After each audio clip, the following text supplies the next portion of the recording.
Hey guys, what is the biggest mistake that everyone is making in the stock market today? A lot of younger people really run it, bagging, gunning, and liquidating stocks. It's a little disheartening to see all the $1 to $3 stocks that people are gunning, but it's not investing. Now that was Jim Cramer, and he's an anchor on CNBC, and he just said that young people are obsessed with daily price fluctuation and speculating to make it big quickly. Now as people, I understand, we are wired to follow trends, just like the price action of the S&P 500, and following the latest action of cryptocurrencies, and also developments like the SPAC market, and even digital art like NFTs. And you're going to see in a moment, though, that speculation has been taken to the next level by people who are posting the massive gains that they're making by putting their entire portfolios in one stock or one position. Take a look at this guy here. He put his entire portfolio in a company named Clover, all of his funds in one stock. Another Reddit user talked about how he put all of his portfolio and funds into a laser scanning company called Microvision. And then finally, people are speculating with risky option trades like S&P 500 puts and S&P 500 calls, and you can see here that this person put his entire portfolio into this position. Now, for those of you who don't know, a call option is a leveraged bet that the stock or the market will go higher, and a put option is a leveraged bet that the stock or the market will go lower. But most of the time, speculation does not end that way. And in these next 3 screenshots, I'm going to show you what actually happens most of the time. So this guy here lost $22,000 by betting his entire portfolio on like one position. And this guy here has 8 cents left after he YOLO'd his entire account.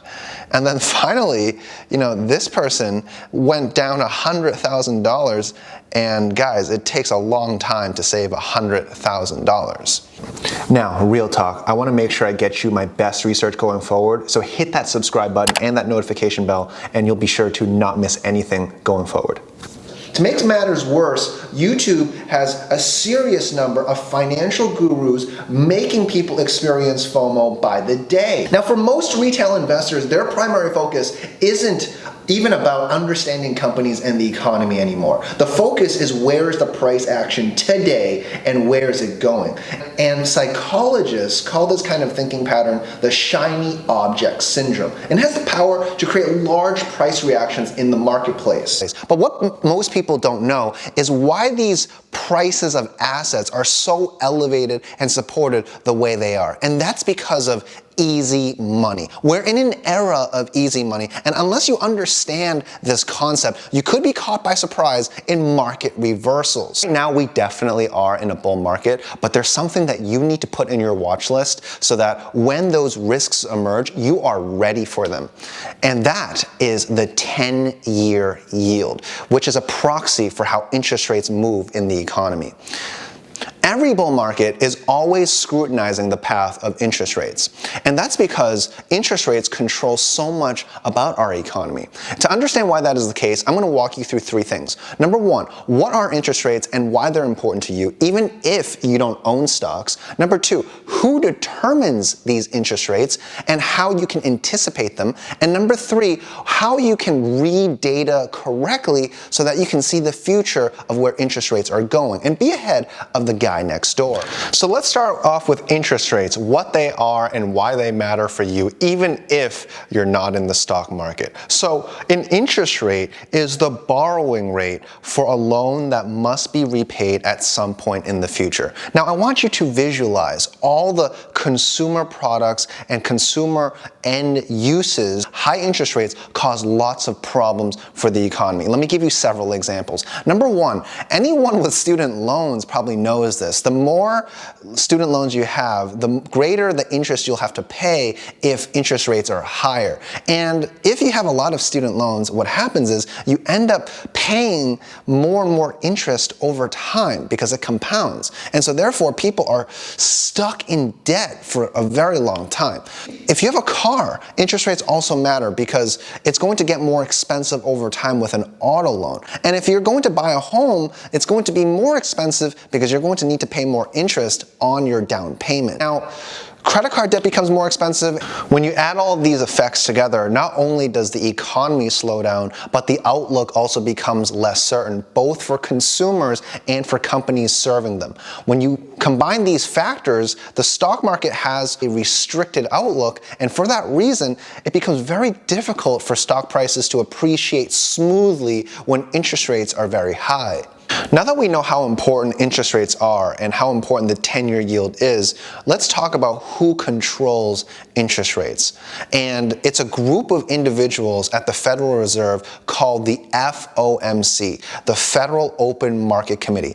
And these individuals, 8 times a year, they're going to be discussing their views on the economic outlook. And some committee members will be pushing for interest rates to rise. Others will be pushing for interest rates to stay low. If we can understand where their thoughts are headed, then we have an understanding of where the economy is likely to head. If we can understand the views of the Fed committee members, then we have a chance at understanding what the pros are thinking, what the market is likely to react every time they have a meeting. So the FOMC, they meet 8 times a year, and in these meetings they release a couple things. They release a statement of their opinion on the economy. They also release what is called a dot plot projection of where they expect interest rates to be based on the current economic data. And then they also release what are called minutes. And these Fed minutes allow market participants and investors to understand where the Fed is looking in the economy to come to their inflation and economic outlook expectations. So the Fed actually just released their latest statements, and you'll see here from Jay Powell that he decided to leave rates unchanged. At the Federal Reserve, we are strongly committed to achieving the monetary policy goals that Congress has given us: maximum employment and price stability. Today, my colleagues on the FOMC and I kept interest rates near zero and maintained our sizable asset purchases. What's that mean for you? It means any credit card debt, student loan interest payments, mortgage rates, and interest associated with that, all that continues to stay unchanged, which is good. And so as you can see, we're still in that era of easy money. You actually want to mark those dates on your calendar if you're serious about investing, because you'll notice throughout time that there's additional volatility, meaning market fluctuations, going into these meetings and coming out of these meetings. So to be best prepared, you want to make sure that you know when those FOMC meetings are, because those are the meetings that give investors an understanding of where interest rates are going.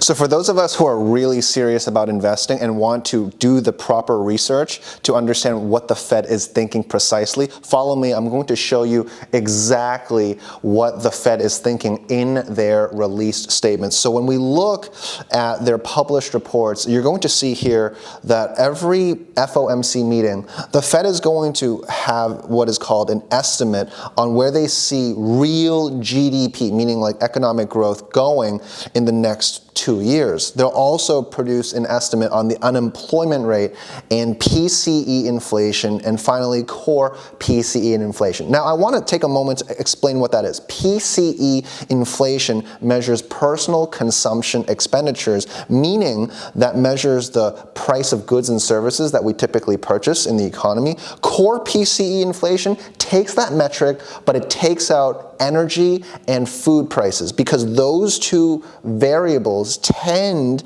to have the most fluctuation when it comes to prices in our consumption.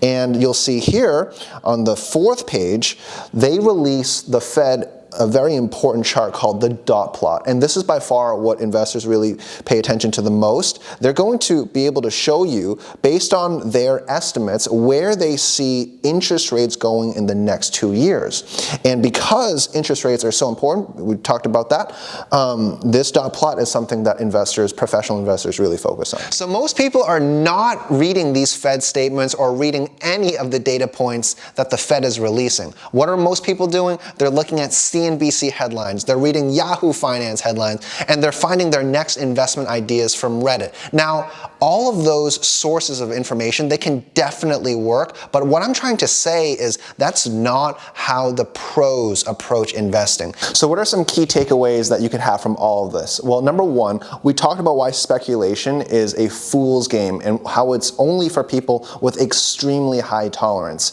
And the second point is we're still in the era of easy money, and that could change once the 10-year yield and interest rates start moving higher. Finally, we talked about how interest rates are really important even if you don't own stocks like in your personal portfolio. And finally, where to find this information like a professional investor by looking at those Fed statements and becoming much more informed. Investing is both an art and in science, and I want you to be more successful in the market. So subscribe, keep watching, and I will see you in the next one.